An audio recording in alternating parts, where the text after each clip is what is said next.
Well, hello there. Good morning, good afternoon, Mint. How are you doing? Hello? Happy New Year. I'm doing great. Happy to. So, I'd like to welcome everybody to the Asante Organics Alliance Zoom call today. And today we have the honor and of listening to and learning from Mint Arella. And she's not only my coach and mentor and personal trainer, she's a close friend, and she has many accolades of life experiences and technicality and education. And she's going to drop a lot of information with us and some knowledge and just help us learn and grow so that we can do what we want to do in life, which is help people, bless people, and let them understand what they don't know, because that's what got me here, what led me here. And I'm so appreciative of that and appreciative of Mint that we get to chat all the time and I get to learn and grow from her. So um, one of the focuses that the main theme of today is your why in 2025. But take it Yeah. away. Your why in 2025. I like it. So, the why. What is the relevance of this? When I'm coaching people, often I tell them, don't ask why, ask what. Because oftentimes when they're like, why is this happening to me? It's not an empowering question. So, why has to be handled delicately. There's really only one place that I find it to be most effective and essential, and that is in the reason that we do what we do. So in 2025, there's going to be a lot of changes. This is definitely a year of change and being stable so that the changes can happen and we're not completely discombobulated is how we fortify ourselves. And then I like what Timoteo said about, helping others. But I want to remind us that it's really about giving from our overflow. We have to help ourselves and just really be a superior version of whoever we were yesterday. And that's the only competition. Am I a better version than I am yesterday? And even in a difficult, challenging day or what could be considered a bad day, it's it's still an accomplishment to be reflective and observe ourselves. That's a wonderful thing. That doesn't mean that the day didn't turn out to be good. That's a great thing. So I observed myself yesterday in an unusual state of frustration. Of course, it was coupled with hours of internet glitches with several different companies.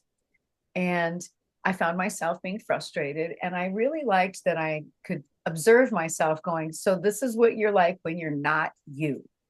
You get frustrated. And when you're patient and nothing bothers you. So now you get to see how you are when you're this way. And I was like, yeah, it's not as fun. So observing ourselves without judgment. And I intentionally did things to reroute my energy and get myself in a better mood. I understood that 3 hours of frustration had a lot of momentum to it. And so I allowed it to dissipate. I didn't expect me to just flip into, glorious mode instantaneously. But within, maybe like a half an hour, I felt okay. I was fine. I wasn't really frustrated anymore. I could see and laugh about stuff. And then I'm not sure exactly when it dissipated, but I wound up having a fine evening. So, uh, why we do what we do? Why do you do what you do? Are you doing it for superficial reason to fit into the jeans or to pay the bill? Mm, so people like you. Um, the reason that I'm here and I'm partnered with Timoteo for me is because I am very, very passionate about my purpose and my mission in life. This is my why. I'm going to share it with you right now. I know that there is a lot of darkness out in the world, but I also know that this is a dual reality. And whatever we focus on, we get more of. So I'm not oblivious to the atrocities of the world. I'm just focusing on bringing the best to the front. And helping people is a lot easier for me when their body is functioning. And having nutrition that's really fast and effective puts the body in a better state, automatically levels up the mind. And from there, the spirit can take control. And then you start mastering the mind, mastering the mouth, being selective. So, in your why, what is it that you really, really want? Not the superficials, but the deep why. So, my deep why is that I serve my purpose as an influence in the momentum of well being and maintaining our divine humanity. Now, divinity means to overcome human limitations, but we're already divine. We're already born this way and in our existence. So, with our acknowledgement of our own divinity, we can overcome any of these human limitations that we are experiencing in society as a society. So, buckle up. I say, if we have to go down a bumpy road in life, some people may not have a hovercraft, but I'm doing my best so that I do, so that all the bumps are still there, but I am just a little bit above it so that I can have a smoother ride. And if I can help anybody and anybody wants to jump in, that's fine. I love it. I got plenty of room. But my job is not to be distracted by people right next to me on the same road who refuse to modify their lifestyles. They want to stay committed to whatever is not working. That is their option, and I respect them for that. It's not for me to distract them or turn, because I will crash my own hovercraft if I do that. I do need to stay focused. So that's my why. It's pretty big. It's for all of humanity, and doesn't really take a lot of us. It just takes enough of us to cross the threshold. And the way that it was explained to me when God spoke to me, said, I'm not asking you to be the whole movement. I'm just asking you to be the tip of an arrowhead that pierces the fabric of humanity. Just that much, just enough to allow something else to come in, just enough, a little hole of light that more and more and more can come in. So I have my why, and my why is to help myself perpetually. It's called Kaizen. Kaizen life is what I call it, perpetually improving, modifying all my systems always. And I am here for you. I'm here for me. And I would like everybody to really think about, what is your why? What is the biggest dream that you could possibly dream for yourself, for others? And just spend a lot of time imagining that being done. What is that feel like? And for me, it's glorious. I love our sovereign societies where we're, supporting each other. Everybody's got something great going on, and we respect and love each other, and we know what prosperity is, and we do live in joy and abundance, and all the natural remedies that we need are all in reach whenever we need them. So that's my thing, and I would love to hear what your thing is. What's your why?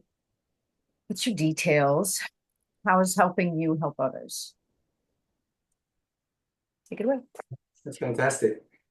Mine is not as that profound as yours, but I do have a why that keeps me going and driving, because I've had some ailments and some health issues, and I was able to overcome them, and so does my family. And because of the system that we have and the knowledge and information and the products that we have, they're able to change my life course for myself and for my family. So that was what struck me most significantly. I didn't know I was looking for something, but then it fell upon me, and it just happened at the same time when my help was needed. And because there was a lot of questions in the house of why these things were happening.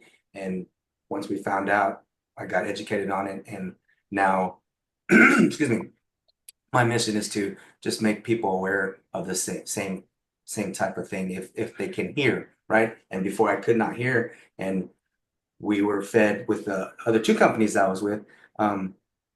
You believe what the leadership tells you, teaches you, and trains you, but they don't go into the intricacies of the products or the formulations. They just hover over and give you enough the ads of what it can do, will do, should do. But then because they say it's clean, it's natural, and some use organic, there's those are different levels. But then, beyond what we're doing is, certified organic and holistic approaches. And when we say natural, it is natural. And we say it's chemical free, it is. And when we say toxin free, it is. But other people just use clean, safe, um, and other jargon like that to make you think you're doing the right thing. And so therefore you're thinking you're doing the right thing. And it could be a form of brainwashing, however you want to do it. When you believe in something, then you are washing your brain with either goodness or badness or unknown elements. And when you do that, I think what a lot of people do with, like we were talking about earlier with the person that didn't have time, um, people choose their time to, because the average person has like 25 to 35 hours, even more, that they watch TV or free time. So they do have time.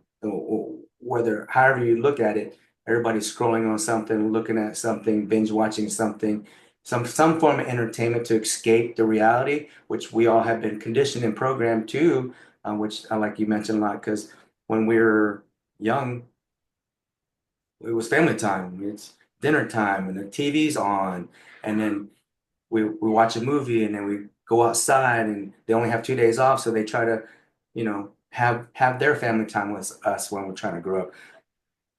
But that's a form of programming that they learn, right? And they didn't have what we have, and trying to escape the 9 to 5 grind and look at life in a different way and look and continuously learn and grow and read, personal growth and development. I wish they had that when I was growing up, so that they did have it, right? I just didn't know about it. I wasn't unaware of it. Now I can't stop reading. I have so many books.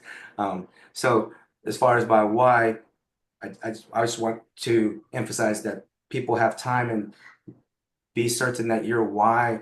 If you're watching TV, you could be like, why am I watching TV?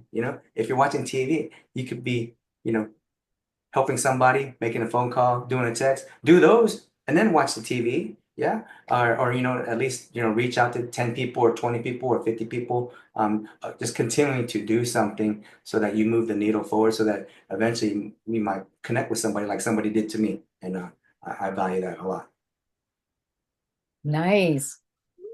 Hey, that was actually a really great setup for me for my the training that we're going to be doing next week, which is about training the brain and getting realizing how we get our dopamine hits so that we can be more productive and have a joyful journey. That we're gonna be, the journey is it. I mean, everybody knows that it's not a destination, it's a journey. So we need to have joy in the journey, peace in the process, all those fun things. And how do we do that? Just to tell somebody to do that, it's a little difficult. But if I can drop some methodologies on our training next week, it's called Train the Brain. So that's pretty cool. Thanks for the setup for that one. I wanted to, this time of year, we just passed the big frenzy of the holiday season. And I'm pretty sure that Amazon was really happy with their turnout. But I want to bring to the attention of everybody, this is our competition. Amazon makes it so easy. They have an app. It's one click. It's free delivery. It'll get there yesterday. I mean, free returns, lowest price, options, blah, blah, blah, blah, blah. So, number one, it is driving out small business, no matter how you look at it. But that's my only motivation really for not using Amazon, is because I really want the options that Amazon isn't providing. Nasante Organics is the option. It's my first option. That's the option I want. So in order for me to step away from the habitual process of that Amazon is set up for mainstream society, then why would I do one thing outside of the easiest, most mind-numbing convenience? Because of my why. because those 100% organic products that are really, really effective, that's my why. It's so important. I'm willing to do it because my why, it's attached to it. I have to. So when we're asking other people to step away from mainstream habits like, Doritos and cola and Amazon and Netflix and stuff like that, then there has to be a really good reason why. And I'm encouraging everybody to take a time, take some time to have these conversations with your relationships and ask really good questions. Not for you to know. Sometimes it's helpful to remind somebody, hey, did you say that? Did you say that the reason that you wanted to do this was not because of the fitting into the jeans, but was because that your daughter needs your help with your grandchildren and you want to be able to successfully care and grandparent your grandchildren? Is that what you said? I have to remind them because it's so easy to be distracted with the convenience and the temporary, numbings and distractions and escapisms and all this other stuff. We're in a society where if you look at how many energy drinks there are, it's because people are so overstimulated that when they actually feel normal, they feel depressed. When we get hyped up like this and we're at the peak and we're at the threshold of, a heart attack, the only way to go from there is down. So when they come from amped up energy drinks down to a normal level, they literally feel depressed. I mean, let's be compassionate here. Keep in mind what most people are experiencing. So in order for them to want to navigate what is perceived as depression, there has to be a good reason why. And the reason why has to trigger the chemicals in the brain that every time I think about that, it's so good and it's so important and it's so inspiring that I will do whatever I need to do to continue with my why. And inconveniences are not inconvenient for me. It's just part of the process. I don't care. Ha. So ask the good questions. Ask, whatever it is that you feel appropriate. Some of the questions that I ask are, how easy is it for you to form a new habit? And then I teach them to piggyback on an existing habit to make it a little easier. I ask them, are you financially stable that you can keep this up for, at least 3 months to get yourself some good results? Asking, not looking for a one-time thing. It's too much investment getting the train out of the station. I'm looking for somebody who's really ready to change their life.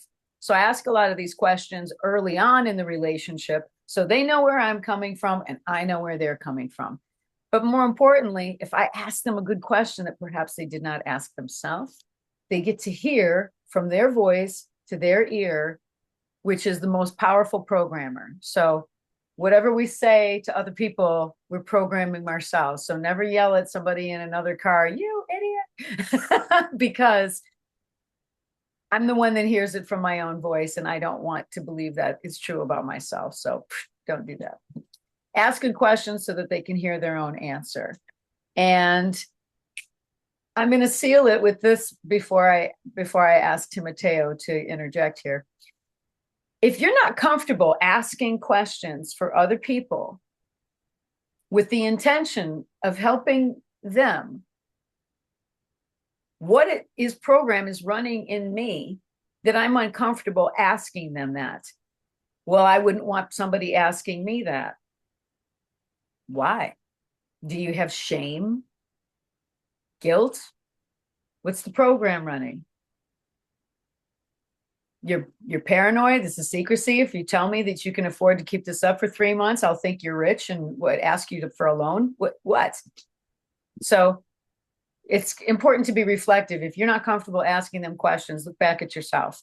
And if they're not comfortable answering your questions, one, give them enough time to ponder it. Allow that silence.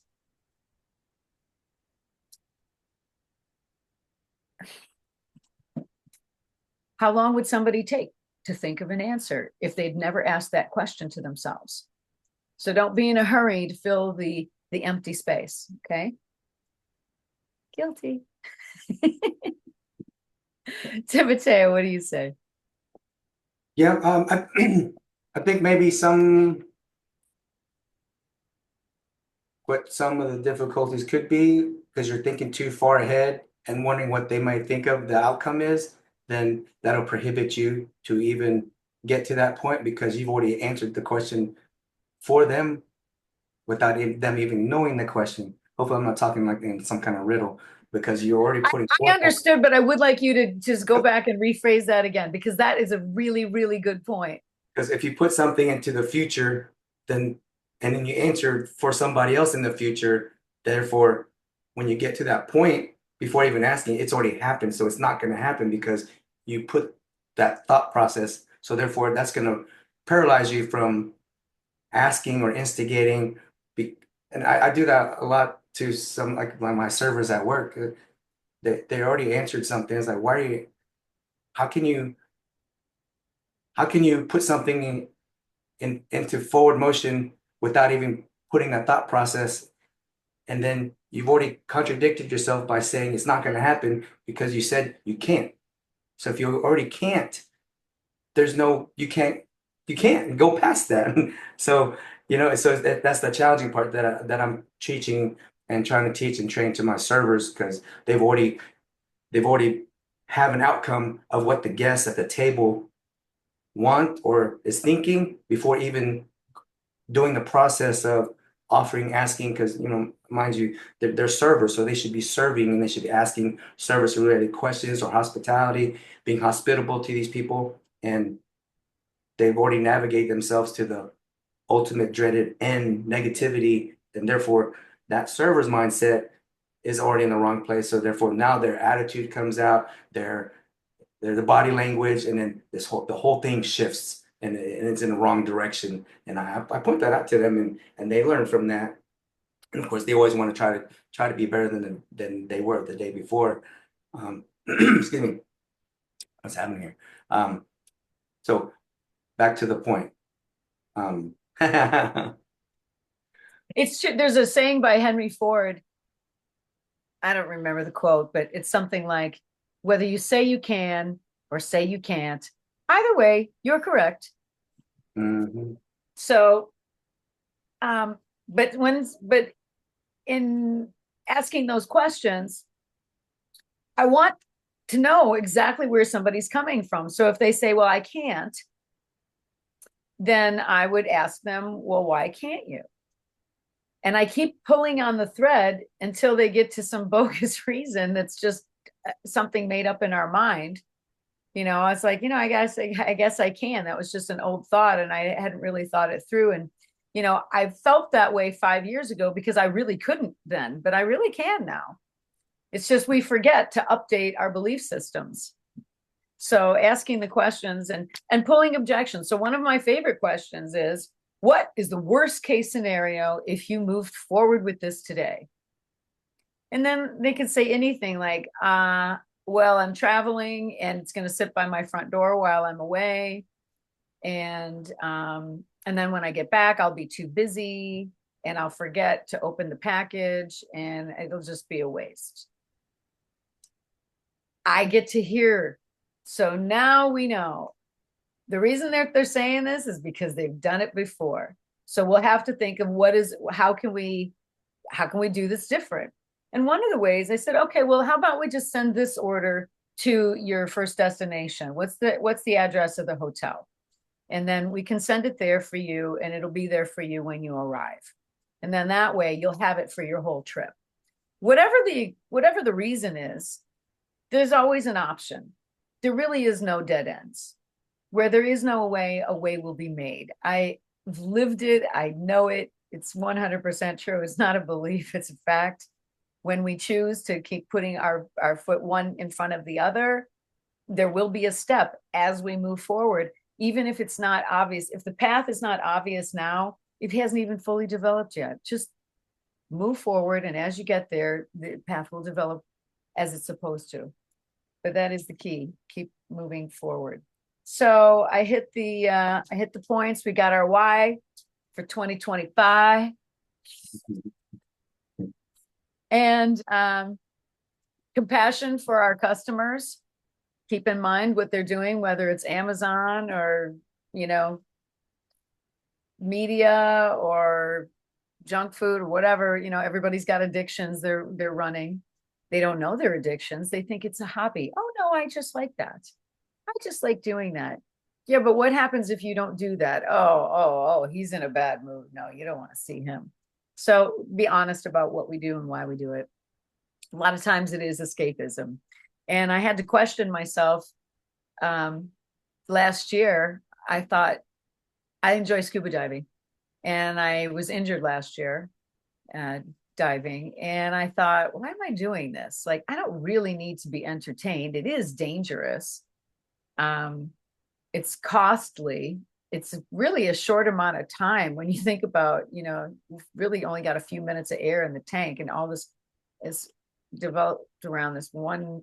I'm not even sure. I don't know if I'm going to dive anymore.